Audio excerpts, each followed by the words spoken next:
Pernahkah kalian membayangkan, adakah cara kabur dari penjara yang paling nekat dan terdengar mustahil? Pria ini tidak hanya berhasil menempel di kolong mobil untuk keluar dari penjara, tapi yang lebih mengejutkan lagi, dia justru memilih bersembunyi di tempat yang paling tidak terduga. Tinggal di dalam sebuah toko mainan raksasa selama berbulan-bulan, tanpa ketahuan siapapun. Penasaran bagaimana dia melakukannya?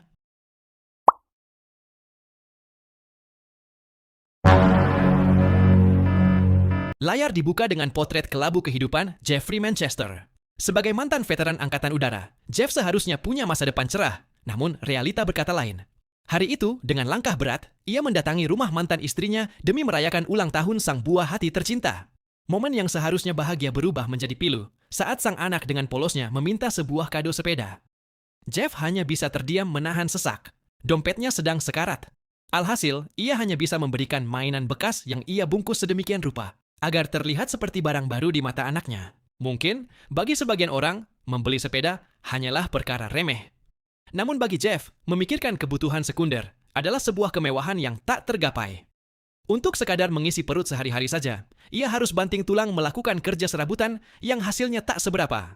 Melihat nasib Jeff yang sudah jatuh tertimpa tangga, seorang teman lama bernama Steve merasa iba. Way is not your superpower. Okay, then tell me what my superpower is, then. How many houses is on the street? 28. And out of those, how many got chimneys? Steve pun memberikan sebuah pencerahan yang mungkin tidak etis, tapi terdengar masuk akal bagi orang yang sedang putus asa. Sama-sama menyandang status veteran di usia muda, Steve memilih jalan pintas di dunia hitam sebagai calo paspor palsu. Meski tak mengajak Jeff terjun langsung, Steve merasa gemas melihat Jeff yang terus memendam keahlian militernya. Baginya, Jeff adalah sosok predator dalam hal pengintaian yang sedang menyamar jadi rakyat jelata. With a brain like yours, I'll be running the whole goddamn world. You know, you the smartest dumb nigga I ever known. Karena penghasilannya yang tidak menentu dan masa depan yang suram itulah, sang istri akhirnya menyerah dan mengajukan cerai beberapa tahun silam.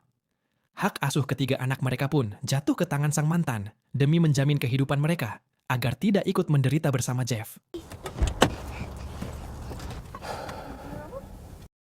Setelah selesai mengantar sang anak jalan-jalan, sebuah pemandangan di atap toko McDonald's memicu sirkuit di otak Jeff. Ia melihat seorang pekerja sedang melakukan perbaikan di sana. Seketika, nasihat Steve tentang keahlian mengamati mulai beresonansi dalam pikirannya. Didorong rasa penasaran, Jeff mulai membedah toko tersebut. Ia mengamati setiap detail kecil. Kapan pergantian shift karyawan, rute pengiriman uang, letak persis kamera CCTV, hingga mencari titik buta yang memungkinkan ia menyelinap ke ruang brankas tanpa terdeteksi. Rencana perampokan melalui atap pun lahir. Singkat cerita, malam eksekusi pun tiba. Setelah 1 bulan penuh melakukan observasi yang presisi, Jeff melancarkan aksi debutnya. Dengan gerakan taktis, ia memanjat atap dan menyusup masuk melalui lubang ventilasi udara yang sempit. Good morning, team. Saat para karyawan baru saja memulai persiapan pagi, mereka dikejutkan oleh sosok Jeff yang sudah berdiri tegak dengan sepucuk senapan. Meski ini perampokan, Jeff menegaskan dengan nada tenang bahwa tidak akan ada yang terluka, asalkan mereka mau bekerja sama. Jiwa kemanusiaannya masih lebih besar dari niat jahatnya. Say what to do and you guys just do it. Okay. I want you to get your coats back on. Satu persatu karyawan diminta masuk ke dalam ruang pendingin makanan agar tidak menghalangi aksinya. Namun, ada momen unik di sini. Saat melihat manajer toko menggigil karena tidak membawa jaket, Jeff yang tak tega justru memberikan jaket hangat miliknya sendiri untuk dipakai si manajer. Okay. Happy now? My ears are cold. Kelakuan aneh Jeff berlanjut. Bukannya segera kabur membawa jarahan, ia justru mengambil gagang telepon dan memanggil 911. Dengan jujur, ia melaporkan adanya perampokan dan memberitahu posisi para karyawan yang terkunci di lemari pendingin, agar petugas medis bisa segera menyelamatkan mereka dari hipotermia.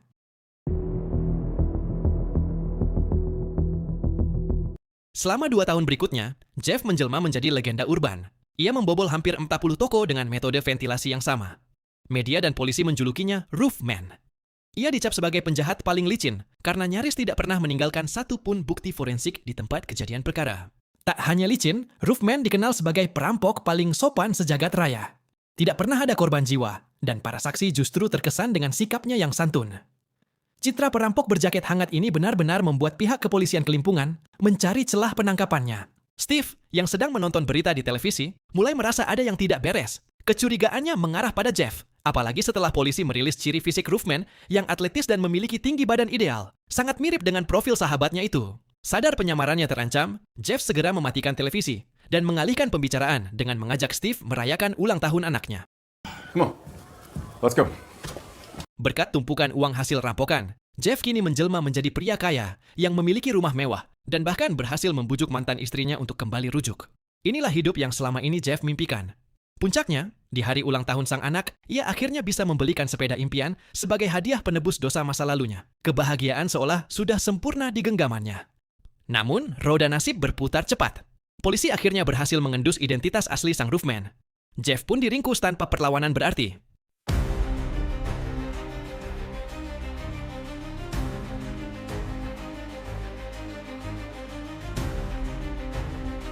Di balik jeruji besi, Jeff harus menerima kenyataan pahit. Ia dijatuhi hukuman penjara selama 45 tahun. Sebuah harga yang sangat mahal untuk sebuah sepeda. Ain't no getting out of here. Get that idea out your head. Di penjara, Jeff tidak menyerah pada keadaan. Karena perilakunya yang sangat sopan dan baik, sipir mempercayainya bekerja di bagian pengelolaan aset ringan. Namun, saat ia diminta memeriksa kebocoran oli pada mobil ekspedisi, insting pengintainya kembali bergejolak. Sebuah rencana pelarian brilian mulai tersusun di kepalanya. Jeff kembali menggunakan rumus andalannya, observasi mendalam. Ia mulai menghafal jadwal keluar masuk mobil ekspedisi, durasi istirahat supir, hingga bagaimana penjaga gerbang menggunakan cermin untuk memeriksa bagian kolong kendaraan. Baginya, setiap detik adalah data berharga. Two boxes. Yep. Two badges. It's all yours, Mr. Cummings. Thank you, bud. Untuk menjalankan misinya, Jeff diam-diam merakit plat besi lebar yang akan ia gunakan sebagai alas persembunyian di bawah sasis mobil.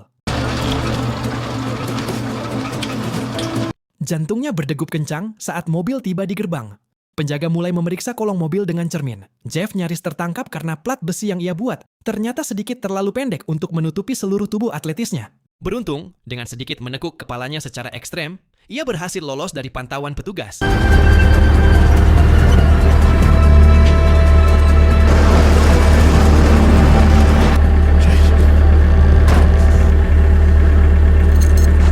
Setelah beberapa jam menahan posisi yang menyiksa, mobil tersebut akhirnya berhenti di sebuah pinggir jalan sepi karena supirnya ingin buang air kecil.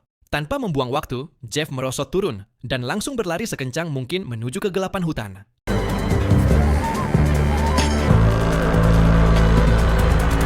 Setelah sempat menumpang beberapa kendaraan yang lewat, Jeff akhirnya sampai di depan rumah mantan istrinya, berharap bisa melihat wajah anak-anaknya sekali lagi. Sialnya, berita pelariannya sudah meledak di mana-mana. Polisi sudah mengepung wilayah tersebut. Dalam kondisi terjepit dan bingung, Jeff melihat sebuah toko mainan yang masih terbuka. Tanpa pikir panjang, ia masuk ke sana dan berpura-pura menjadi calon pembeli yang sedang memilih barang. Jeff berada di titik terendah, lapar, haus, dan lelah mental.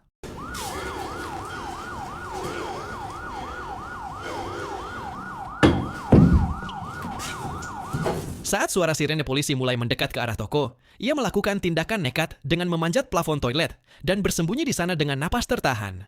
Takdir membawanya ke tempat yang unik. Plafon toilet itu ternyata bersebelahan langsung dengan ruangan manajer toko.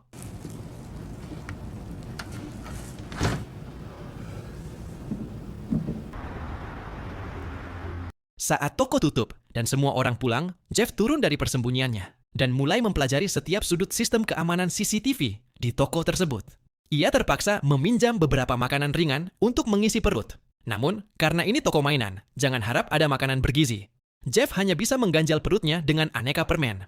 Di saat itulah, ia menyalakan TV dan melihat wajahnya menjadi berita utama nasional. Jeff tertegun melihat betapa masifnya pencarian terhadap dirinya. Police are asking if you see someone who looks like Manchester, please call authorities and do not confront him. Keesokan malamnya, Jeff kembali turun dan berhasil menemukan sebuah buku panduan operasional CCTV.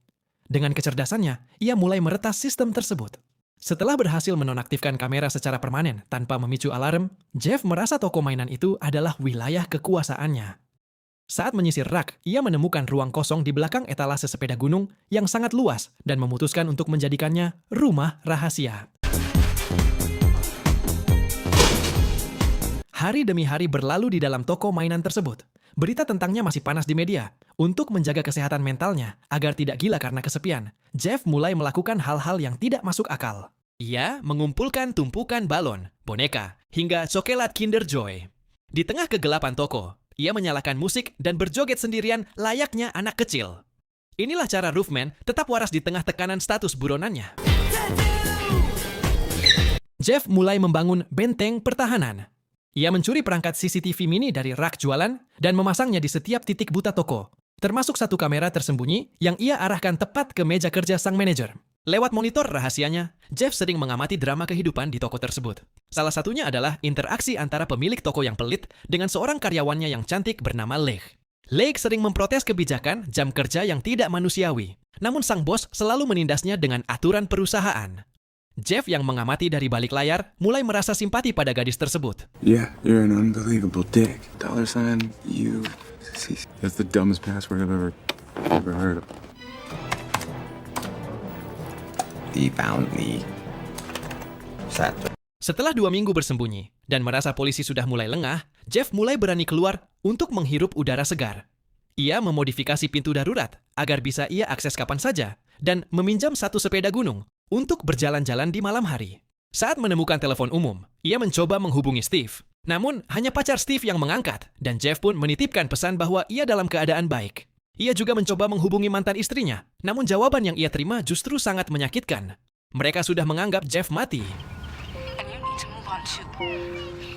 Don't call here anymore.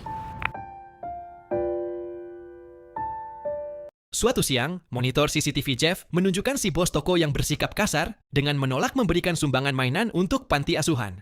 Padahal, Leigh adalah ketua penggalangan dana yang sedang berusaha keras mengumpulkan mainan untuk anak-anak yatim. Jeff merasa geram.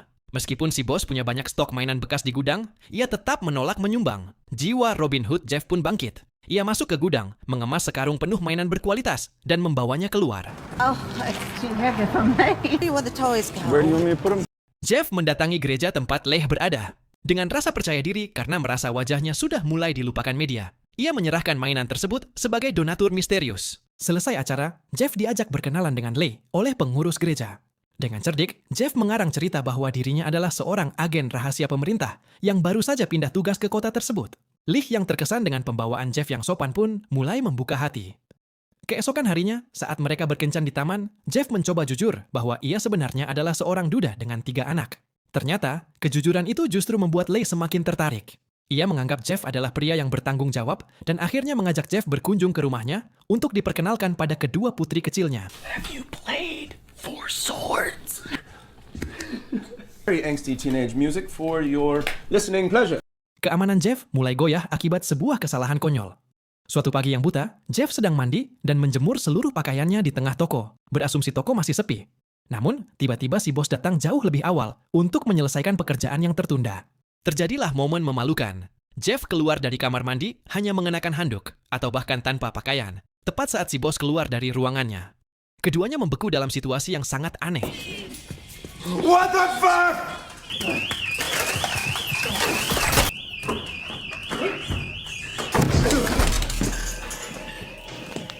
Jeff berhasil kabur ke persembunyiannya dengan menutupi wajahnya menggunakan kipas angin meja. Namun, insiden ini membuat identitasnya kembali terendus. Polisi segera menutup toko dan melakukan penyisiran besar-besaran di setiap jengkal bangunan. Sadar bahwa hidupnya di toko mainan sudah tamat, ia menghubungi Steve untuk meminta bantuan paspor palsu. Namun, Steve menetapkan tarif tinggi. Jeff harus menyediakan uang tunai sebesar $20,000 dalam waktu singkat. Goofy. 50. Hey, you a lot of risk, man. Jeff yang terdesak tak sengaja melihat sebuah toko senjata di pinggiran kota yang sepi. Merasa tak punya pilihan lain demi kebebasannya, ia terpaksa mengenakan kembali topeng Roofman dan kembali ke jalur kriminal. Ia membobol toko senjata tersebut untuk modal merampok.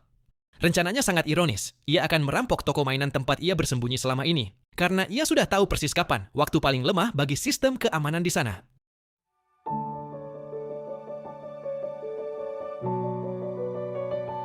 Dengan penutup wajah hitam, Jeff masuk dengan gagah berani di pagi hari. Ia menyuruh si bos mengikat semua karyawan. Namun, situasi memanas saat petugas keamanan mencoba melawan, memaksa Jeff untuk menghantamnya hingga tak sadarkan diri. Get down. Don't do this right now. Guys, everybody just calm down. Setelah menguras isi brankas, Jeff bersiap untuk pergi. Namun, seorang karyawan memohon dengan air mata agar Jeff memanggil ambulans karena petugas keamanan yang terluka tadi tak kunjung bangun. Hati nurani Jeff kembali berbicara. Ia pergi ke bilik telepon umum untuk memanggil bantuan medis. Namun, saat ia baru saja menutup telepon, ia berpapasan dengan Leigh yang baru saja datang terlambat ke toko.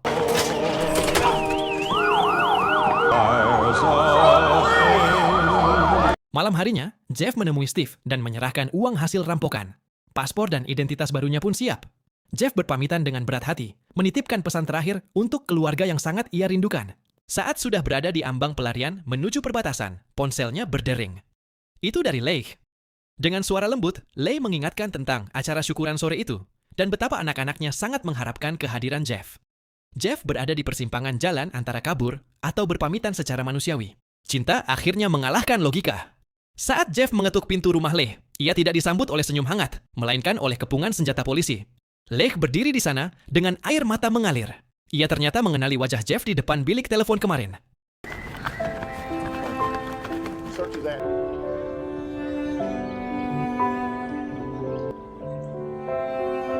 Leigh harus mengambil keputusan paling berat dalam hidupnya, melaporkan pria yang ia cintai kepada pihak berwajib demi keselamatan masyarakat. Kini, Jeffrey Manchester harus kembali mendekam di penjara dengan tambahan masa hukuman yang jauh lebih lama. Di balik terali besi, ia akhirnya sampai pada sebuah kesimpulan pahit. Lari dari masalah tidak pernah menjadi solusi, justru malah menghancurkan segala hal, baik yang tersisa dalam hidupnya. Cerita pun berakhir dengan sebuah pesan moral yang mendalam tentang pertobatan. Untuk kalian yang belum tahu, film Roofman ini memang diambil dari kisah nyata yang mengguncang Amerika pada tahun 2000-an. Aksi perampokan yang unik, sikap sopan yang tak lazim, hingga pelarian ala film aksi membuat kisah Jeffrey Allen Manchester tetap menjadi salah satu sejarah kriminal paling ikonik yang pernah ada. Nah, menurut kalian, apakah Jeff layak disebut sebagai penjahat kalau niatnya hanya untuk membahagiakan anaknya dan dia pun selalu bersikap sopan kepada korbannya? Atau menurut kalian, tindakan Leigh melaporkan Jeff itu sudah benar? Atau justru sebuah pengkhianatan? Tulis pendapat kalian di kolom komentar ya.